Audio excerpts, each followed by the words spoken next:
ጽናት ድራማ ክፍል 185 ተለቀቀ። ሰላም ጤና ይስጥልኝ። ውድና የተከበራችሁ አድማጭ ተመልካች ቤተሰብ እንደምን አላችሁ? ባላችሁበት ሰላማችሁ ብዝት ይበል። ለዚህ ቻናል አዲስ ሆናችሁ ቻናሉን ሰብስክራይብ በማድረግ ቤተሰብ ይሁኑ። ነባሮች ደግሞ ላይክ እና ሼር በማድረግ እንግዲህ አበረታቱኝ ማለት ነው። ጽናት ድራማ እያመረበት እንግዲህ መጥቷል ማለት ነው። ድሮም እንዳማረበት ነው። አሁንም እንግዲህ በሚገርም ሁኔታ እንግዲህ ሶሲ ተከስታለች ማለት ነው። ኪራ እንግዲህ ለሰርጉ እጅጉን በጣም ቅድመ ዝግጅቶችን እያደረገ እንግዲህ ይገኛል ማለት ነው። ለዛውም እንግዲህ ጓደኞቹ ከየቦታው ሰብሰብ ማለትም ጀምረዋል ማለት ነው። ሶሲ ተከስታለች በነ ኪራ ቤት ማለት ነው። እንግዲህ ሶሲ ማለት እንግዲህ በፊት የኪራ አብሮ አደግ ጓደኛው ነገር ግን እንግዲህ መሀል ላይ ደግሞ እንግዲህ ፍቅረኛዬ ነው ብላ የምትማለልበት እንዲሁም ከሌላ ሰው ነብሰ ጡር ሁና ከኪራን ያረገዝኩት ብላ እጅጉን በጣም ብዙ ነገሮችን እንግዲህ ስትፈጥርም ተመልክተናታል ማለት ነው። በፊት እንግዲህ ኪራ በሴቶች ታጅቦ የሚኖር ሰውም ነበረ በሶሲ በቤቲ። እሱ ግን የሚወደው ጽናትን ነበር። እናም እንግዲህ ለውሳኔም ተቸግሮ እጅጉን በጣም እንግዲህ ብዙ ፈተናዎችን ብዙ ውጣ ውረዶችን እንግዲህ ያሳየ ሰው ነው። እናም እንግዲህ ያንን ሁሉ ተቋቁሞ የሚወዳትን ጽናትን የራሱ ለማድረግ እንግዲህ አሁን ወደ መጨረሻው ምዕራፍ ላይ እንግዲህ ተጠግቷል ማለት ነው። ነገር ግን ሶሲ ተከስታለች ማለት ነው። ሶሲ እንግዲህ የተከሰተችበት ምክንያት ሰርጉን ተመልክቶ ነው።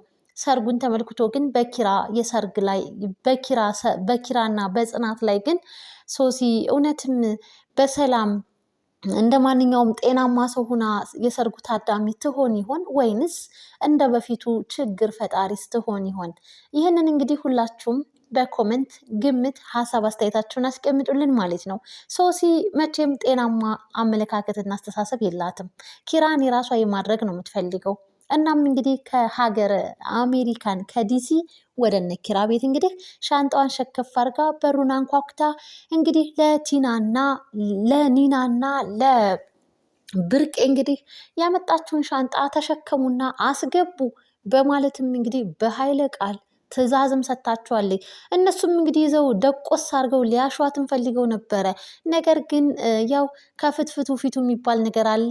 ኮስተርና ቆስጠን ብላ ስትኮሳተርባቸው ፈርተዋት እነሱም የምትለንን ነገር እሺ ብንል ይሻላል በማለትም እንግዲህ ሻንጣው እጅጉን በጣም ከብዷቸው እያንገዳገዳቸው ውስጡ ግን ምንድን ነው ያለው የሰው ነፍስ ያለው እኮ ነው የሚመስለው እስኪሉ ድረስ እንግዲህ ያላቸውን ጉልበት ተጠቅመው እንግዲህ ኒናና ብርቄ ወደ ቤት ሻንጣውን አስገብተዋል። እንግዲህ ሶሲም በነኪራ ቤት ተከስታለች። ቤቱ እንዳማረበት እንግዲህ ደስም ተሰኝታ ተመልክተነዋል። ይህንን ቤቱን ደግሞ ያስዋበችውና ያሳመረችው ኪያ ነበረች። ኪያም እንግዲህ በሳሎን ተከስታ ስታያት ማነሽ ማነሽ ሲባባሉ ነበር። ኪያም ሶሲን ማነሽ፣ ሶሲም ኪያን ማነሽ ሲባባሉ የቤቱን ውበት ስታደንቅ እና ቤቱን ዞር ዞር ብላ ማየት እንዳለባት ስታስብ እባክሽን ቤቱ መድረቅ አለበት፣ አሁን የተጸዳው ሲደርቅ ዞር እያልሽ ማየት ትቻለሽ ብላታለች ኪያ ማለት ነው። ነገር ግን ሶሲ ከማንም ጋር ባህሪዋ አይገጥምምና ከኪያ ጋር እንግዲህ ትልቅ ሰጣ ገባ ውስጥም ገብተዋል። ኪያም እንግዲህ ያው የቤቱ ሰራተኛ አርጋን ያሰበቻት ሶሲ ኪያን። እናም እንግዲህ አላስፈላጊ ነገራቶችን እንግዲህ ስታደርግና አላስፈላጊ የሆኑ ቃላቶችን ስትጠቀምላት እንግዲህ ኪያ በምት እንግዲህ በደንብ አርጋ አንገጫግጫ ለቃታለች ማለት ነው። ምርር ብላ ለወንድሟም ተናግራለች ማለት ነው። ብታሳርፍ አሳርፋት ወይንም ከዚህ ቤት እንግዲህ ወይም እሄዳለሁ ወይንም እሷን ማስወጣት አለብህ ስትልም ነበር። እንግዲህ ኪራ የሶሲን ባህሪ ስለሚያውቅ ሶሲን ባህሪሽ ተስማምቶ እዚህ ቤት ውስጥ ካሉ ሰዎች ጋር መኖር የምትችይ ከሆነ እሰየው፣ ካልሆነ ግን በሆቴል ይሆናል ቆይታሽ በማለትም እንግዲህ አስጠንቅቋታል። እሷም እየተቅለሰለሰች እንግዲህ አሁን እንኳን እናቱ ነሻል፣ እንደ በፊቱ አትሁኝ፣ አመለካከትሽ መቀየር አለበት ሲላት እኔ እናት አይደለሁም፣ እኔ ወለድኩት እንጂ ልጄን አላሳደግኩትም። የኔ የወለድኩት ልጅ የማሚ ልጅ ነው፣ ለኔ ወንድሜ ነው፣ ልጄ አይደለም ብላ እንግዲህ ለኪራ በፈጣጥነት ይህንን መልስም ሰጥተዋለች ማለት ነው።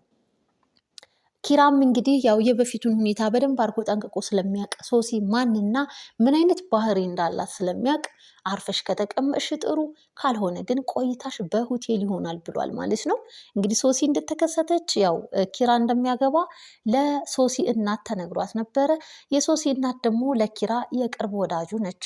እናም እንግዲህ ከወዳጅነት የተነሳም በዛ ሁኔታም አንጻር ነው እንግዲህ የሶሲና የኪራ ቅርርብነት ማለት ነው። ነገር ግን ብዙ ምስቅልቅል ህይወቱን አድርጋበት ነበረ በፊት። ከዛም ያው በጥላቻ ነበረ ከዛ ከነ ኪራ ቤት የተሸኘችው ማለት ነው። አሁን ግን ሰርጉን ምክንያት በማድረግ ተከስታለች። እናም እንግዲህ ሶሲ የተከሰተች ቤቲ እንደማትከሰት ምንስ ማረጋገጫ አለን? እናም እንግዲህ ሶሲ ስለተከሰተች ቤቲም እንግዲህ የሰርጉ ታዳሚ መሆን አለብኝ ብላ የምትመጣም ይመስለኛል። ይህ የኔ ግምት ነው። የእናንተስ? ውድና የተከበራችሁ አድማጭ ተመልካች ቤተሰብ ላይክ፣ ሼር፣ ሰብስክራይብ እያደረጋችሁ እንግዲህ ቪዲዮውን ተመልከቱ ማለት ነው። እንግዲህ ጽናትዬ በዛብህ አግቷት ነበርና በጣም የሚያስፈራ ጫካ ውስጥ አይደለም ለሴት ለወንድ እጅጉን በጣም የሚያስፈራ ጫካ ውስጥ ወስዶ እንግዲህ ከዛፍ ጋር ግጥም አድርጎ አስሮ እንግዲህ ሲያሰቃያት ነበረ። ነገር ግን ሽንቴን መሽናት አለብኝ ብላ ከእስር ከፈታት በኋላ እንግዲህ ፊቱ ላይ አፈር በመርጨት ነበረ ጽናት ከበዛብህ ያመለጠችው ማለት ነው። እንግዲህ አባቷ እጅጉን በጣም ሲጨነቅባትም ተመልክተነዋል ማለት ነው። ዴቭም ሲፈልጋት አባቷም ጭንቅ ብሎ እንግዲህ እሷን በሩጫ እያለከለከች አባዬ ብላ እንግዲህ እንባ እንቅ እያደረጋት አባቷን እንግዲህ ሄዳ ጥምጥም ብላ አባቷን ስታቅፈውም ነበረ። አባትየው ምን ሆነሽ ነው ልጄ እያለ ሲጠይቃትም አይ ምንም አልሆንኩም ደህና ነኝ ስትል ደህና እንዳልሆንሽማ አውቃለሁ ምን ሆነሽ ነው ብሎ ሲጠይቃት በዛብህ እንግዲህ ግጥም አድርጎ እንዳሰራትና ብርቄን ካልነገርሽኝ ብርቄ የት ነው ያለችው አምጪ ብሎ እንግዲህ እንዳፋጠጣትም ነገረችው። እሱም እንግዲህ ልኩንና ዋጋውን መስጠት አለብኝ ባለበት ታይም እንግዲህ የጽናት አባት አይ በቃ ሁሉም ነገር በሰላም ይለፍ እስኪ ይህ ጉዳያችን በማለትም ጽናት አረጋግተዋለች ማለት ነው። እንግዲህ በዛብህ እኛ ላይ ተስቆ አይቀርምና እነሱም ላይ መሳቅ አለባቸው። እንደውም አባትየው በድንጋጤ መሞት አለበት ብሎ ሁሉ የጭካኔውን ጥግ አሳይቶ ነበረ ጽናትን የአገታት ማለት ነው። ነገር ግን ጽናት በዛብህ እገታ አምልጣዋለች ማለት ነው። እንግዲህ በሚገርም ሁኔታ ተሴ ወደ ብርቄ ለመሄድ እንግዲህ የቤት እቃ ንብረቱን የሚጠቅማችሁን የምትፈልጉትን እንግዲህ ገብታችሁ ውሰዱ ብሎ ለጎረቤቶቹ እንግዲህ አዋጅ አውጆ ጎረቤቶቹም እንግዲህ የተሴን የቤት እቃውን እንግዲህ እየገቡ ሲወስዱም እንግዲህ በዛብህም ተመልክቶ እንዴ ቆይ አንተ ምን ሆነህ ነው እንደዚህ ታደርጋለህ ሲል እኔ በቃ ከዚህ በኋላ ገጠር አልቀመጥም ከተማ ነው የምኖረው ሲልም ተው እባክህ የሰው መሳቂያ እንዳትሆን ከተማ ሂደህ ሳይሳካልህ ተመልሰህ ትመጣና የሀገር መሳቂያ ትሆናለህ ብታስብበት ይሻልሃል ቢሉትም ፍቅር ነውና እንግዲህ ሰውየው በዚህ እንግዲህ አላወቀምና ተሴ እንግዲህ ብርቅዬን አፈፍ አድርጎ እዛው አዲስ አበባ ላይ ከተማ አንድ ላይ የመኖር ሀሳብ እናቅዳለው። እንግዲህ በዛብህ ይሄንን አያውቅም። የጽናት አባትም እንግዲህ ገጠርን ለቀህ አትሂድ ብሎ ለምኖታል ለተሴ ማለት ነው። ተሴ ግን የማይታሰብ ነገር ነው ካለ ብርቄ መኖር እንደማይችል ውስጡን አሳምኗል ማለት ነው። እንግዲህ ለሽምግልናው እነ ናሆም እና የናሆም አባት ሰብሰብ ብለው እንግዲህ ወደ ገጠር ክፍለ ሀገር ወደ እነ ጽናት ጋር ለመሄድ እንግዲህ ሽር ጉድ እያሉም ነው። እናም እንግዲህ ቅዱስ የድሮ ፍቅረኛው ሰላምዬ ጋር እንግዲህ አሁን ላይ ራኬብ በሰጠችው ምክር መሰረት መለስ ብሎ ነገራቶችን ለማሰብ እና ቆይኔ ለማግባት ምንድን ነው የሚያንሰኝ፣ ምንድን ነው የጎደለኝ፣ ምን ያንሰኛል እያለም እንግዲህ ከናቲም ጋር ንግግር አድርጎ ተመልክተነዋል። ምንም የሚያንስ ነገር የለም፣ ምንም የጎደለህ ነገር የለም፣ ሚስት ብቻ ነው የጎደለህ ብሎ እንግዲህ ናቲም ያ ፈኒ ከሚያደርገው ቀልዶቹና ጨዋታዎቹ ጋር እንግዲህ ለቅዱስ እንግዲህ ነግሮታል ማለት ነው። ቅዱስም አሁን ላይ እንግዲህ ሰላምዬን መናፈቅ የሚባል ነገር ታይቶበታል። እሷም ነቅታበት እንግዲህ አሳፍረዋለች ማለት ነው። እንደምትፈልገኝ ይሄው አውቄ መጣሁኝ እኔ ነው አይደል ስትፈልገኝ ነበረው እያለች እንግዲህ ስታርበተብተውም ነበር ቅዱስን ማለት ነው።